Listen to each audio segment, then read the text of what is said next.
Muy buenas noches, un cordial saludo. Les habla el doctor Boris Caballero Pineda. Estoy muy gustoso y he sido muy afortunado al haber sido invitado a estas charlas en beneficio de toda la comunidad estudiantil. Saludos a Docem de la Universidad de Guayaquil, saludos a los hermanos de la República Bolivariana de Venezuela.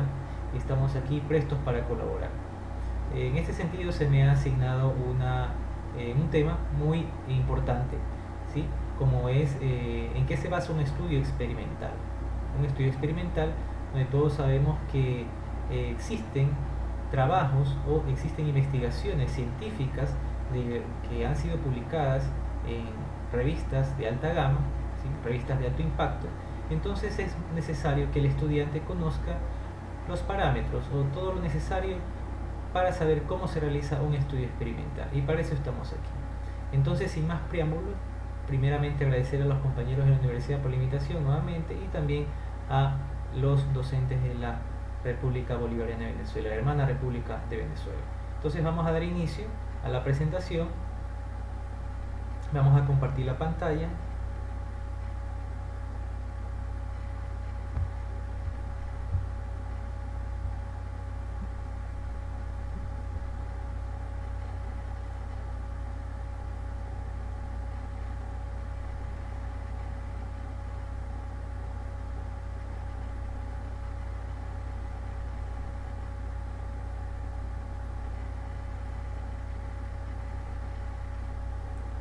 Para observar y socializar a ustedes cómo se realiza un estudio experimental, cómo se conforma un estudio experimental, cuáles son las bases que tenemos que tomar en cuenta para poder ejecutar la misma y cómo está estructurada, ¿no?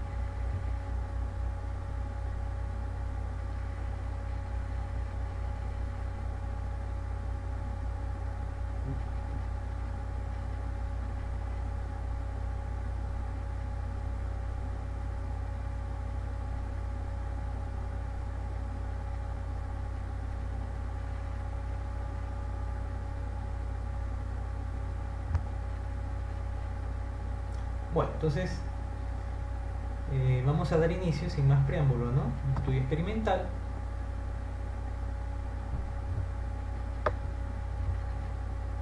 Entonces aquí, antes de entrar en el tema central de esta exposición, hay que tomar en cuenta cómo nosotros, o cómo un estudiante principalmente, elige un diseño de investigación científica, o un docente, un catedrático, una persona que ya tiene algún título, un médico, un científico, etcétera, que esté inmiscuido con la investigación clínica. En este sentido, siempre nos encontramos en esta disyuntiva, ¿no? ¿Cómo va a ser el diseño de mi investigación?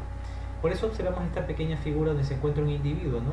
Y entonces se encuentra al margen de si me dirijo hacia lo observacional o hacia lo experimental. Y todo pienso que es por etapas, ¿sí? En un comienzo, cuando uno es estudiante, cuando uno incluso está en estudios ya un poco ya terminando el pregrado, iniciando un posgrado, un estudio de maestría o diplomado, siempre se dirige en primera instancia hacia lo observacional, ¿sí? Cuando sabemos que ya los estudios que implican inferencia estadística son los más relevantes, ya que el observacional es simplemente descriptivo o también analítico, que ya lo vamos a ver más adelante. Pero también existe otro punto u otro camino que se puede elegir, como es el camino de la investigación experimental, donde ya se hace una intervención para ver cuáles son los resultados de esta intervención. Entonces por eso hemos puesto esta diapositiva, donde podemos observar que nos indica que la figura humana representa a un investigador que ha de decidir si se mantiene al margen o interviene en el curso natural de los acontecimientos, lo que lo llevará a decidir si conduce un estudio observacional o un estudio experimental. ¿Ok? Y aquí tenemos, ¿no?, cómo se clasifican los diseños de investigación clínica. Entonces aquí, si ven al lado derecho, podemos tomar en consideración los estudios observacionales, cómo se clasifican, y también qué infieren los estudios experimentales. En este caso, si nos enfocamos a los estudios observacionales, podemos observar que son, como lo mencionamos hace un momento, en descriptivos y analíticos, y podemos ver las características de cada uno, siendo las características de los estudios observacionales descriptivos principalmente reporte de casos, serie de casos, estudios de corte transversal, estudios de poblaciones, ecológicos, estudios correlacionales. Los analíticos, a su vez, se enfocan principalmente en estudios de casos y controles, estudios de cortes y pruebas diagnósticas. Y a su vez también los estudios experimentales, ya por otro lado, se refiere a estudios científicos con enmascaramiento y designación aleatoria, estudios sin enmascaramiento, estudios cuasi experimentales, transversales longitudinales y experimentos naturales. Vamos a ver cuáles han sido los estudios que más se usan en cuanto a los experimentales. Como bien su nombre lo indica, son los estudios clínicos o los ensayos clínicos.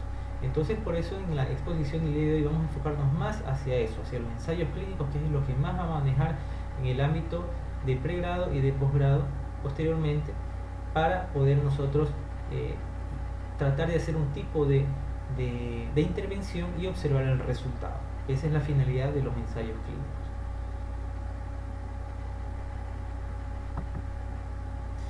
Y para eso vamos a tener que conocer la historia, ¿sí? Hay que ir siempre, como les digo a mis alumnos, paso a paso, ¿sí? Observando a qué nos referimos con ensayos clínicos, a qué nos referimos con estudios experimentales desde la historia. Entonces, remontándonos a tiempos atrás, podemos ver que el primer estudio experimental fue en el siglo XVIII, ¿sí? Por el médico escocés y miembro de la Armada Británica, Mr. James Lind, donde él, a bordo de una embarcación en Salisbury, ejecutó el primer esbozo de un ensayo clínico, ¿sí? Donde observó que los tripulantes, todo su equipo, presentaban una sintomatología de una enfermedad que en ese entonces estaba en boga, si se puede decir así, como lo es el escorbuto, que muchos de ustedes lo conocen.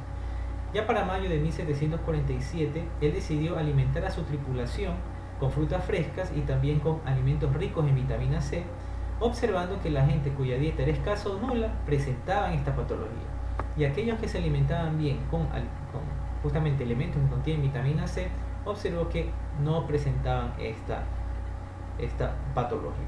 Ingerían frutas, ingerían vegetales, tenían una buena alimentación, y él observó que ellos no presentaban la enfermedad. Entonces ahí pudo hacer una clasificación de los grupos, también tratar de inducir o tratar de incorporar un tipo de experimento, se puede decir así, en este caso los alimentos, donde observó la respuesta, que fue muy positiva.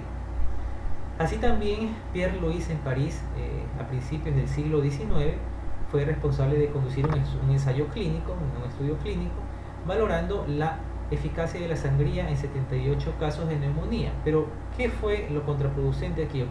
¿Cuál fue el resultado? En este caso, él trató de conducir esta investigación a estos grupos, 33 casos con erisipela y 23 con faringitis, ¿sí? A los cuales les aplicó justamente el uso de la sangría, pero no había mayor significancia, no había mayor diferencia en el resultado, tanto así que en los que se les aplicó la sangría y a los que no tuvieron las mismas o los mismos resultados, no hubo mayor diferencia. En cambio, Sir Austin Bradford Hill, epidemiólogo y estadístico inglés, a eso lo reconoce como el padre de los ensayos clínicos por asignación aleatoria. Vamos a ver más adelante qué significa aleatorio.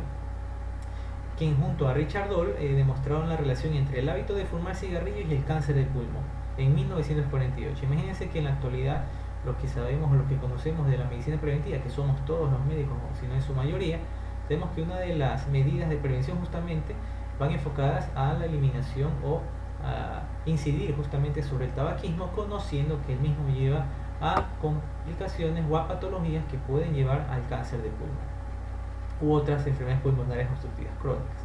En este caso, ellos hicieron ese estudio en ese entonces y publicaron la metodología del ensayo clínico y marcó un hito en la investigación clínica. Entonces, prácticamente quien se lleva aquí la película, si se puede decir así, son ellos justamente, Bradford Hill, junto con Richard Doll. Bueno, ya para entrar de lleno al tema, para ya enfocarnos en la definición en sí de un ensayo clínico, un estudio experimental, se entiende como estudios experimentales aquellos que se caracterizan porque su metodología lleva implícito una intervención. ¿Sí? Nunca se olviden de eso, nunca nos olvidemos de eso, siempre implica una intervención en el curso normal de los acontecimientos. Como siempre les hablamos a nuestros alumnos, hay un curso normal de una enfermedad, por ejemplo, ¿sí?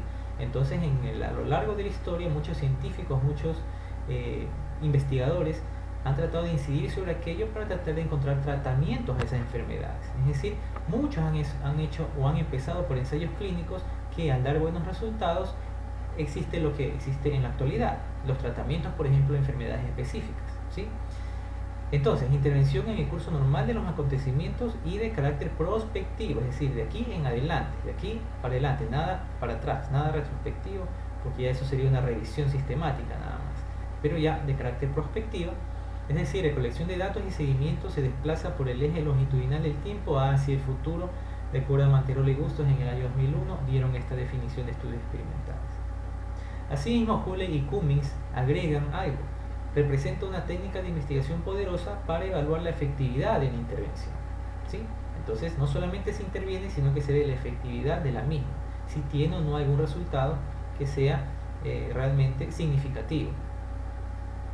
En este tipo de estudios, ya Calva y Mercado en el año 2000 indican que se valora fundamentalmente el efecto de una o más intervenciones, habitualmente de forma comparativa con otra intervención o con un placebo, por lo cual una de las cuestiones esenciales de planificar es la manera en que se decidirá entre los participantes de estudio quiénes van a recibir la nueva intervención o la que se está comparando con el placebo o con la intervención estándar. Vamos a ver más adelante que vamos a trabajar sobre un grupo específico, ¿sí?, o experimental, y el grupo control, ¿sí?, para tomar en cuenta lo que dijeron Calva y Mercado.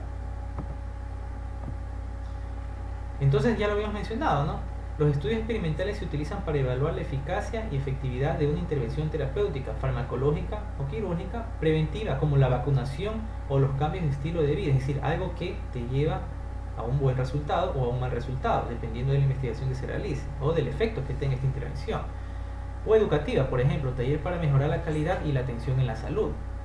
Existen diferentes estudios experimentales, ¿sí?, pero en la actualidad se conoce que el ensayo clínico, como lo mencionamos, controlado y aleatorizado, lo que se denomina ECA, es el que brinda el mayor grado de evidencia.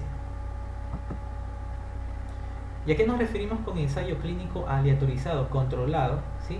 Es el más riguroso, ¿sí?, y por eso se necesita que se cumplan 4 parámetros específicos, como son: utilizar un grupo control, ¿sí?, que es al grupo que se le va a aplicar un placebo o algo que no sea el elemento real de la intervención. Segundo, la asignación de la intervención debe ser al azar, ¿sí?, también llamado método de aleatorización, por eso se llama aleatorio, algo que es al azar.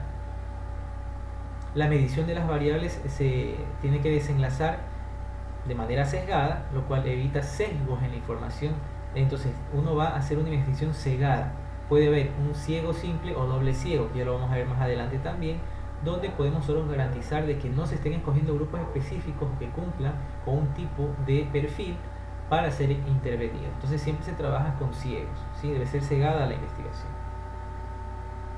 Al término del estudio debe haber un seguimiento o un monitoreo epidemiológico, ¿sí?, en estos grupos, y por A o B motivo, de repente algún número de pacientes pueden abandonar el estudio, o de repente puede haber algún tipo de falta, por ejemplo, vamos a ver más adelante, de presupuesto o algo que apoye la investigación.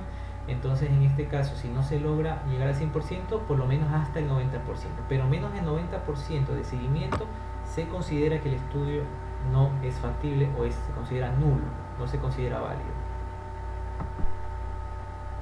Y aquí vemos, ¿no?, cómo es un ensayo clínico controlado aleatorizado. Entonces, de manera resumida, lo hemos puesto aquí, de acuerdo a la literatura científica que hemos investigado. Aquí podemos ver a los participantes seleccionados, donde vemos el siguiente paso, lo que es a la aleatorización, ¿sí? Vemos a los dos grupos, ¿no?, el grupo experimental, que es el grupo en sí al cual se le está aplicando algún tipo de intervención, y el grupo control, al cual se le indica o se le aplica un placebo, ¿sí? Ese es el grupo asignado. La medición antes, ¿sí?, y la medición al terminar, pero entre esas dos mediciones existe la aplicación, ¿no?, la intervención por evaluar y la no intervención o placebo, como lo mencioné hace un momento. Entonces ven que no es nada del otro mundo, es algo que tiene que regirse en este flujo. Así también, para tomar en cuenta las características, y no nos olvidemos nunca que el ensayo clínico controlado aleatorizado tiene estas 4 características. Lo primero, y como su nombre lo indica, la aleatorización, que es la probabilidad que tiene cada participante de asignarle a una u otra intervención, es decir, grupo experimental o grupo control, ¿sí?, es de manera aleatoria. También debe haber dos grupos, ¿no?, el grupo experimental y el grupo control. Lo volvemos a repetir: el experimental es el que se le otorga la intervención en estudio en sí, y de control el placebo como intervención, ¿sí? Cegamiento, nuevamente como un resumen, ya para la parte conclusiva de esta intervención. Si el paciente o el investigador están cegados, se denomina ciego simple, ¿sí? Cuando el investigador no conoce los casos o cuando también los pacientes no conocen qué van a hacer o cuál va a ser la intervención. Pero cuando ambos en cambio están cegados, se considera como doble ciego, ¿sí? De las dos formas se puede hacer el estudio. Y como les mencioné hace un momento, la vigilancia debe ser con seguimiento respectivo, ¿sí? Mínimo un 90% de todos los involucrados en el estudio. Si ya disminuye este 90%, eso sí no se considera como un estudio experimental o como un ensayo clínico. Y aquí he puesto un ejemplo de lo que es un ensayo clínico, un estudio experimental, el más usado, ¿sí? Por ejemplo, los pacientes programados para colecistectomía fueron aleatorizados a la cirugía laparoscópica, ¿sí? O laparotomía por incisión pequeña. Y vamos a hacer la comparación entre estas dos. ¿Qué pasó en ese estudio? Se analizaron 333 pacientes, un universo sumamente considerable, estadísticamente significativo. Las puntuaciones de calidad de vida, o QL, autoestimadas, analizadas por el método del área bajo la curva, fueron significativamente más bajas en los que hicieron laparotomía por incisión pequeña al mes de la cirugía versus la cirugía laparoscópica en sí. Y la conclusión es que la duración media de la operación fue menor para esta cirugía de incisión pequeña.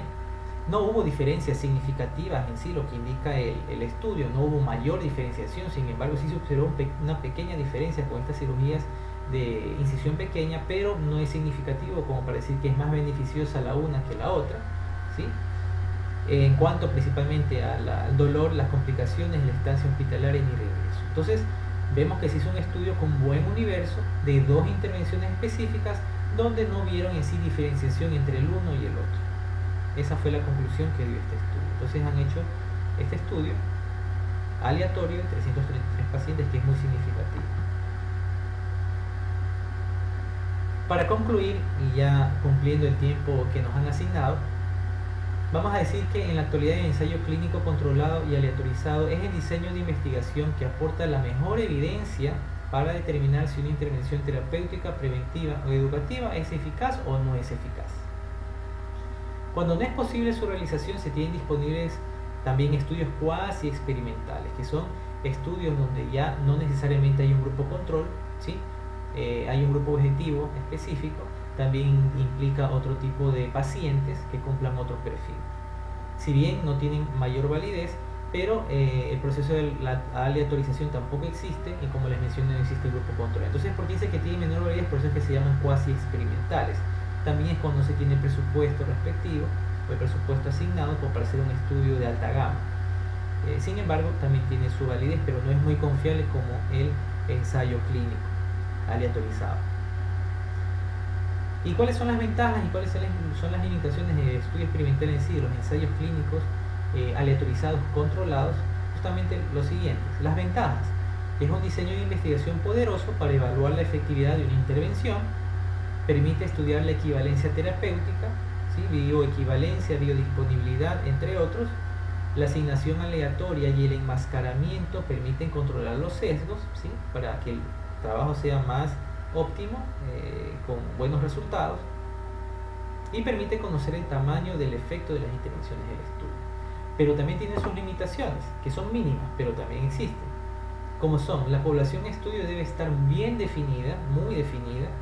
El tamaño de la muestra puede ser complejo de obtener o difícil de alcanzar en muchas ocasiones, siendo en su mayoría.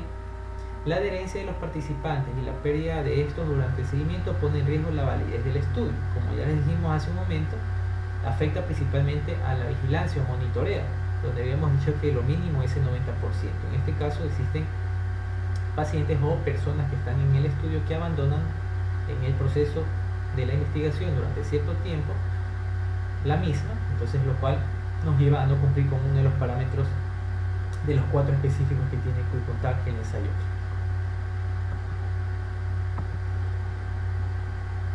Bueno, hemos concluido. Espero que haya servido para ustedes, para toda la comunidad estudiantil, para toda la comunidad universitaria, De mi parte, les agradezco por la invitación. Cualquier novedad estamos a las órdenes. Reitero, soy el doctor Boris Caballero Pineda, epidemiólogo. Muchas gracias.